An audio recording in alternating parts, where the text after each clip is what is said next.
Alam mo ba kung gaano kakaganda, Mireya? Seryoso niyang bigkas. Napansin niyang biglang pamumula ng pisngi nito. Nahihiya marahil na ipakita sa kanya ang napakaganda nitong kayamanan. Rovan, hindi pwede. Malito. Mahina nitong bigkas. Binigyan niya lang ito ng isang ngiti sa labi. Bro, malapit na tayo. Anumang oras, lalanding nitong private plane. Biglang salakay ng inis niya nang marinig niya ang malakas na pagkatok sa pintuan ng silid. Nagulat din marahil si Miria. Dahil mabilis tong napabangon na siyang naging dahilan, kaya naman naudlot ang mainit na sandali sa pagitan nilang dalawa. Samantalang si Mireya naman ay parang binuhusan ng malamig na tubig. Paano nangyari na bigla siyang nag-enjoy sa ginagawa ni Rovan sa katawan niya? Paanong bigla na lang siyang nagpaubaya dito?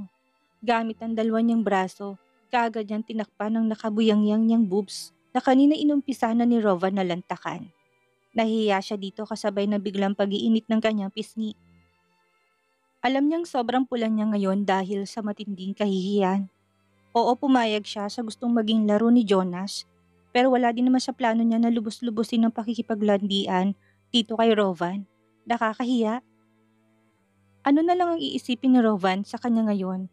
Baka isipin nito na isa siyang easy to get na babae.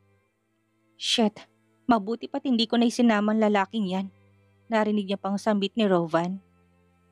Wala sa sariling napatitig siyang muli kay Rovan at doon sumalubong sa kanyang yamot nitong muka. Na para bang sobrang nagalit din ito dahil sa pang-istorbo ni Jonas sa kanila. Malapit na raw tayong lalanding. Mahina kung usal. Gusto ko nang ibalik ang brat blouse na hindi niya man lang namalayan na nahubad na pala nito sa kanya kanina. Gosh, pero paano niya may ibabalik yun? Gayong wala yatang balak na umalis si Rovan sa harapan niya ngayon. Bro, open this door. Ano ba? May usapan tayo. Hindi pwede ang ginagawa mo sa girlfriend ko. Malakas na katok sa pintuan na muling umalingaw-ngaw sa buong paligid na para bang galit na si Jonas sa labas. Samantalang dinig na dinig pa rin ni Mireya ang sinabi ni Jonas mula sa labas. Girlfriend daw? Abat, huwag sabihin ng Jonas na to na tapos na itong makipaglaro. Hindi pwede yun, lalo na't nag-uumpisa pa lang naman sila. Ano bang problema ng lalaking yan, Rovan? Baliw bang Jonas na yan? Kahit nasa hindi maayos na sitwasyon, kailangan niyang magkunwari na hindi niya din alam kung anong ibig sabihin nitong si Jonas na nasa labas.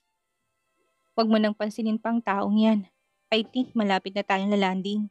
Gusto ko namang masolo ka pa pero hindi na pwede. Hindi kasi to lalanding hanggat hindi ako nakikita ng pilot.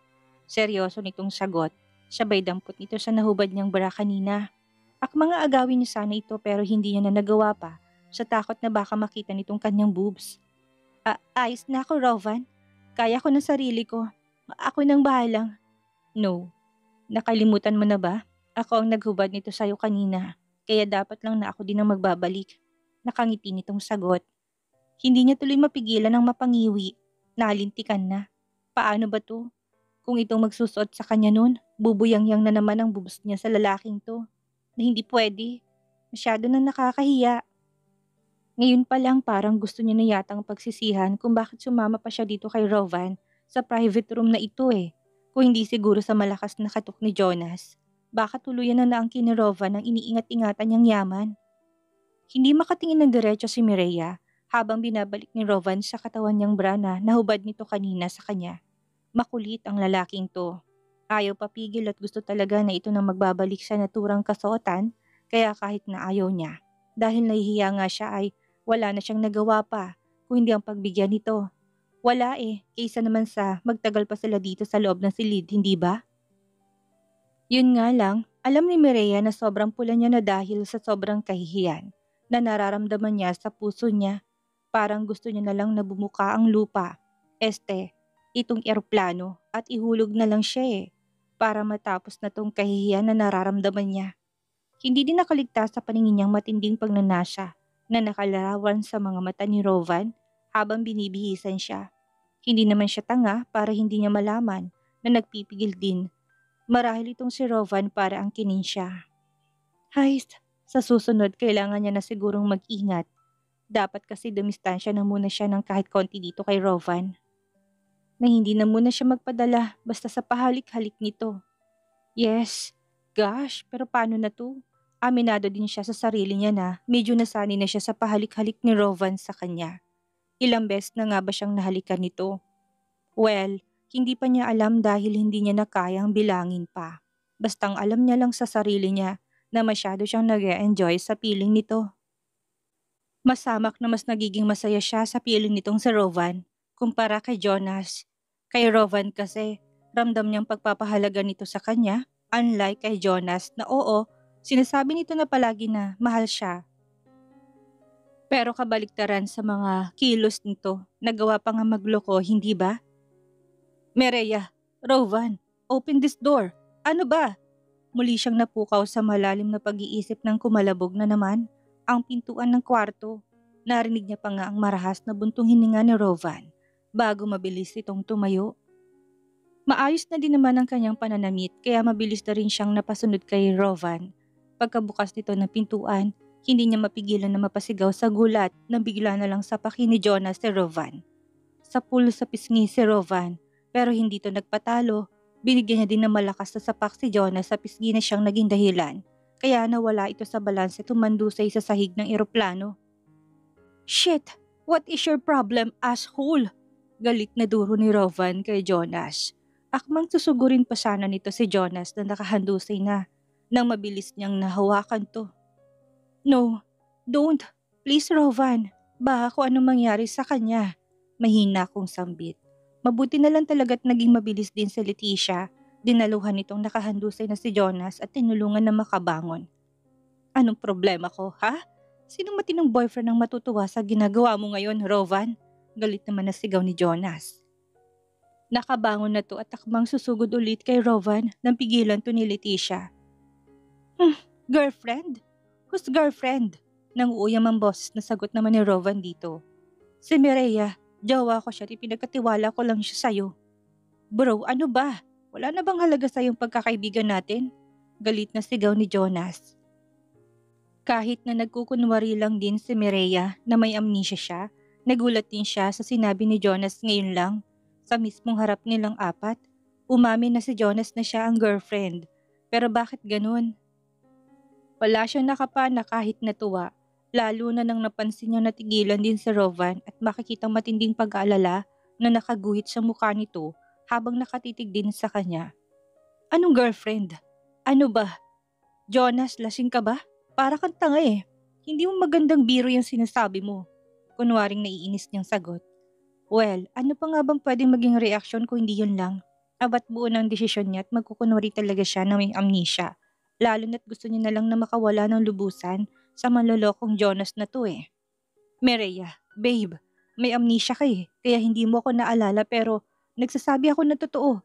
Ako si Jonas, ako ang boyfriend mo, hindi ang Rova na yan. Seryosong sagot naman ni Jonas sa kanya at takmang lalapit sana sa kanya pero mabilis siyang napakapit kay Rovan. Tumitig siya dito sabay iling. Han, nagbibiro lang siya hindi ba? Hindi totoong sinasabi niya. Seryosong wika niya. Napapansin niya na parang matindi ang pag-aalala sa mga mata nito sabay tango. Of course, yeah. Nagsisinungaling siya. Prank niya lang yan dahil noon pa man crush ka na niyang si Jonas. Nakangiting sagot naman ni Rovan. Naramdaman niya pa nga ang paghigpit ng pagkakahawak ni Rovan sa bewang niya at nang muli siyang napatitig kay Jonas. Kitang-kita niya sa mukha nito ang matinding pagkadismaya. Rovan, shit you? Ibalik mo na siya sa akin. Anong ginawa mo sa kanya? Bakit ayaw niya nang maniwala sa akin? Galit na sigaw ni Jonas kay Rovan. Ngayon niya lang lubos na naisip na hindi pala ganun kadali ang lahat-lahat. Ang bawat pagsisinungaling ay may kaakibat na malaking consequences. At ito na nga yun. Ayaw maniwala sa kanya ni Mireya. At ayaw ding makipag-cooperate sa kanya ni Rovan.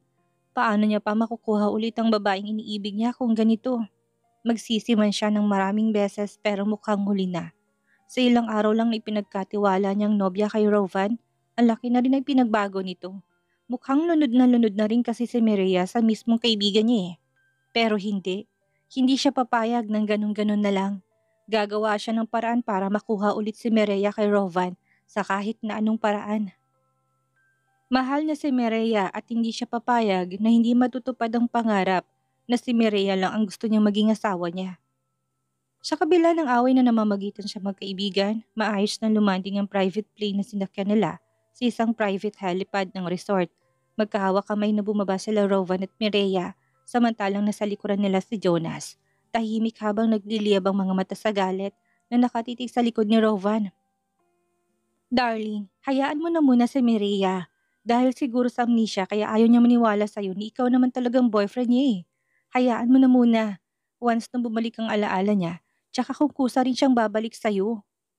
Wika ni Leticia habang nakaagapay siya sa naglalakad na si Jonas. Ramdam niyang bigat ng kalooban ni Jonas at nasasaktan siyang makita yon. Kaya lang, kung nasasaktan to, paano naman na kaya siya? Of course, masakit din sa kanyang lahat-lahat, lalo na't mahal niya ito. Umaasa siya na sana siya na lang, na sana matutunan din siyang mahalin ito at hayaan na si Mireya kay Rovan. Kaya lang hindi eh, mukhang walang pag-asa at mukhang mananatiling pangarap na lang ang lahat-lahat. Wala sa sariling napatitig si Leticia kay Mireya. Lalong kinain ng matinding inggit ang puso niya. Mabuti pa si Mireya, dalawang lalaki ang nag-aagawan dito samantalang siya, nag-iisang dakilang parausan. Hindi ko kaya. Hindi ko kayang mawala siya sa akin. Mahal ko siya. Mahal na mahal ko si Mireya at akin lang siya. Narinig niyang wika ni Jonas na parang isang patalim na kaagad tumarak sa puso niya. Ang sakit. Sobrang sakit sa kalooban na sa mismong bibig ng lalaking iniibig mo maririnig ang ganong kataga na may mahal na itong ibang babae. Alam ko, pero kailangan mo magtiwala, Jonas. Magiging maayos din ang lahat. Huwag ka lang magmadali. Nakalimutan mo na bang sinabi ng doktor? Temporary lang ang amnesia ni Mireya at babalik din ang alaala niya soon. Seryoso niya sagot dito. Sana nga bumalik ng alaala niya. Dahil feeling ko mababaliw na ako. Gusto ko na siyang makasama ulit. Masakit para sa akin na makitang kasama niya si Rova na yan. Seryosong sagot naman ni Jonas. Nantuluyan na silang nakababa ng plane, dalawang sasakyan ang naghihintay sa kanila. Ang isa dito'y patungo sa villa at ang isa naman ay patungo sa rest house na tirahan nilang dalawa ni Leticia sa ilang araw na bakasyon nito. Bro, sa mga nangyari kanina, sorry, hindi ko sinasadya, wika ni Jonas. Nandito sila sa baluarte ni Rovan at kailangan niyang magpakumbaba. Kilala niya din ang kaibigan niya. Matindi ito kung magtanim ng galit. For the sake of Mireya at para hindi tuluyang lumayo ang loob nito sa kanya, magpapakumbaba siya ngayon sa harapan ni Rovan. So, hindi mo nai-insist na ikaw ang boyfriend ko? Sabat naman ni Mireya. Natigilan naman siya. Napatitig siya dito at lalo siyang nakaramdam ng sakit ng kalooban nang mapansin niyang para bang isa na lang siyang estranghero sa paningin nito. Hindi na. I am sorry, Mireya. I think na parami lang ako ng inom ng beer kanina habang hinihintay kayo. Kaya bigla akong nawala sa sarili ko. Pilit ang ngiting sagot niya sa dalaga habang pigil niya sarili niya na lapitan ito at ikulong sa bisig niya. I love her. I love Mireya very much. Pero bakit? Bakit niya nagawa tong lokohin? Hindi na siya nagpapigil sa tawag ng laman. Apology accepted. Mabuti na lang at mabait ang honey ko at hindi inutusan ng mga tao niya na ihulog ka sa eroplano kanina. Seryosong sagot naman ni Mireya sa kanya. Kitang-kita niya kung paano nito kumapit sa bisig ni Rovan at feeling niya para siyang sinampal sa sobrang sakit nang mapansin niyang pulang marka sa leeg nito. Kiss mark? May kiss mark si Mireya sa leeg. Shit! Can I talk to you, bro? Sa kabila ng sakit ng kalooban, parang gustong i-congratulate ni Jonas ang sarili niya. Dahil nagawa niya pa rin sabihin ng katagang yun.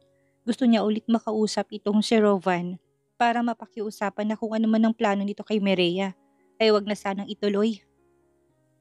Masyado nang masakit sa kanyang lahat-lahat. No, pagod ng honey ko at kailangan niya na ding magpahinga.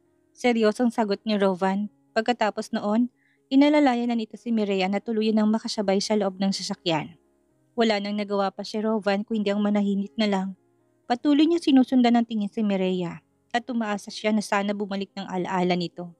Para naman maalala na nito na siya talaga ang nobyo nito at hindi ang Rovan na yan. Ihatid niyo sila sa rest house. Utos ni Rovan sa mga naiiwang tao bago umarangkada ang sasakyan paalis. Hindi mapigilan ni Jonas na maikuyom ang kanyang kamao habang palayo ng palayo ang sasakyan. Lalo namang padagdag na padagdag ang sakit ng kalooban na nararamdaman niya ngayon. Gusto niyang habulin ng sasakyan at pababain si Mireya. Gusto niya nang makasama ulit ang nobyo niya. Ang mga taong sawi sa pag-ibig ay sa alak kumakapit. Yun na nga ang kanyang gagawin ngayong si Jonas. Simula nung dumating sila dito sa rest house, nanghingi siya ng alak at wala na siyang ibang gustong gawin kundi ang uminom ng uminom para kahit papano naibsan man lang ang kahit na konting sakit ng kalooban na nararamdaman niya. Mula sa kanyang kinauupuan ay natatanaw niyang matayog na villa. Gusto niya sana itong puntahan para bawiin si Mireya sa mga kamay ni Rovan pero hindi niya naman alam kung paano nga ba yun gagawin. Lalo na't alam niyang hindi siya paniniwalaan ni Mireya. Nagtapat na siya kanina. Sinabi niya na ang totoo pero hindi naniniwala si Mireya sa kanya. Mas pinapaniwalaan itong lintik na Rovan na yun. Kung alam niya lang na mangyayari ito at masasaktan siya ng sobra, hindi niya na sana to ginawa. Sana hindi niya na lang tinuro si Rovan bilang nobyo ni Mireya. Wala sana siya sa sitwasyon ito ngayon. Nagsiselo siya at the same time nagagalit siya kay Rovan. Itinuring niya itong kaibigan pero bakit nagawa siya nitong traidorin? Bakit nagawa nitong agawin sa kanya ng ganung kabilis ang nobya niyang si Mireya? Ano ba ang mali? Oo na, kasalanan niya ng lahat-lahat pero pwede namang magbago hindi ba? Pwede namang ituwid ang isang malaking pagkakamali. Jonas, tama na yan. Mag-uumaga pa lang pero alak na kagad ang inaatupag mo eh. Si Leticia, kanina pa siya nakamasid sa binata at ang bawat patak na luha na nakikita niya mula sa mga mata nito'y dobleng sakit ng kalooban ang nararamdaman niya. Mahal niyang lalaking ito, pero bakit hindi siya nito kayang mahalin? Sa loob ng 2 taon, patuloy siyang umaasa na sana kahit na konti lang, mahalin din siya nito. Hindi yung katawan niya lang ang habol, kundi pati na rin ang buo niyang pagkatao. Get lost. Alam mo dapat hindi na lang kita pinatulan eh. Narinig niyang sambit ni Jonas na parang isang matalim na bagay na tumarak sa puso niya. Pigil niyang sarili ng maluha. Hindi siya dapat umiyak sa harapan nito dahil baka itaboy na siya nito ng tuluyan, lalo na't alam niyang broken-hearted to ngayon. Siguro, ganun na lang ang nangyari. Sana hindi na lang natin pinatulan ng isa't isa. Malungkot na sambit niya. Hindi naman nakaimik si Jonas, bagkus napansin niya na nakatitig sa kanya ang mapupungay nitong mga mata. Dapat siguro, sinunod ko na lang ang gusto ng mga magulang ko na magpakasal sa lalaking gusto nila para sa akin. Para wala tayo sa ganitong sitwasyon at hindi kita makikitang sobrang nasasaktan ngayon. Muli niyang sambit. Napansin niya naman na biglang lumambot ang mga titig ni Jonas sa kanya na para bang bigla tong nahimasmasan. I am sorry. Hindi ikaw ang dapat kong sisihin sa mga nangyari ngayon kung hindi ako. Kung hindi ako naging tanga, hindi sana nangyayari to sa akin ngayon. Hindi sana kami nagkakalabuan ni Mireya ngayon. Puno ng himutok sa boses na bigkas nito. May paraan pa naman eh, Jonas. Alam kong mahal mo siya at sigurong magagawa mo na lang ay hintayin na muling bumalik ang alaala niya. Wala rin naman tayong magagawa, lalo na at paniwalang paniwala talaga si Mireya na si Rovan ang nobyo niya. Muli niyang wika sa binata. Napansin niya muli itong natiilan. Tumitig sa gawin ng villa bago malakas na napabuntong hininga. Parang hindi ko kayang maghintay na lang, Leticia. Habang nakikita ko na magkasama silang dalawa, parang may patalim na sa puso ko na paulit-ulit na sumasaksak. Gusto ko na siyang makapiling ulit. Mahal ko siya. Mahal na mahal ko si Mireya. Puno ng emosyon ang boses ni Jonas habang sinasabi niyang katagang yon. Pigil naman ni Leticiang mapamura. Ano ba? Oo, alam niyang mahal nitong si Jonas si Mireya. Pero sana wag namang harap-harapan. Masakit kasi sa tenga eh. Masakit pakinggan. Leticia ka. Lumapit ka sa akin. Ikaw ang nandito sa tabi ko. Pwede bang tulugan mo kung makalimot? Kahit ngayong gabi lang, please. Muling wika ni Jonas. Katagang namutawi sa labi ni Jonas na parang musika sa pantinig ni Leticia. Wala sa sariling kaagad na gumuhit ang matamis ng ngiti sa labi niya. Dahan-dahan siyang naglakad palapit kay Jonas at nang makalapit, mabilis siyang naupo sa kandungan nito. Tama, tama darling. Ako ang kasama mo at gagawin ko lahat para makalimutan mo siya ngayong gabi.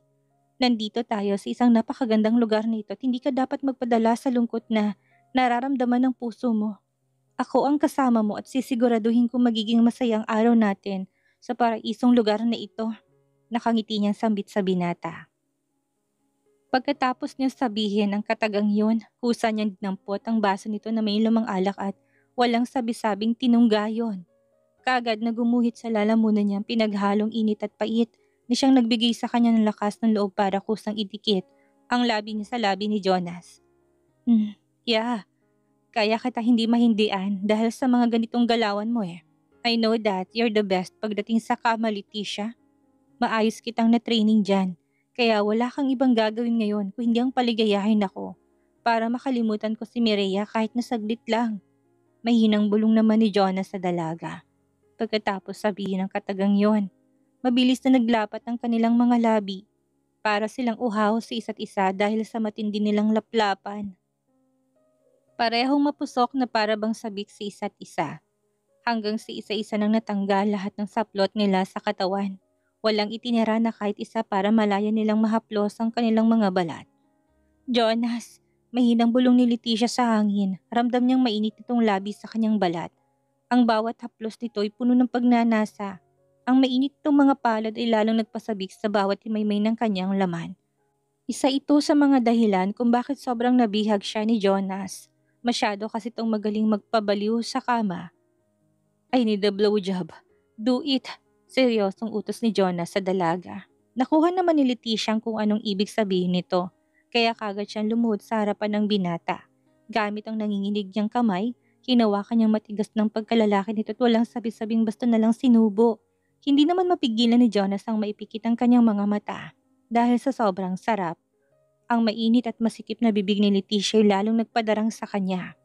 Kung kanina naghihimutok siya sa sakit ng kalooban dahil sa pagkabigo kay Mireya, kabaliktaran naman ang nararamdaman niya ngayon. Gustong-gusto niya kung anong ginagawa ni Leticia at darang na rin siya sa matinding pagnanasa.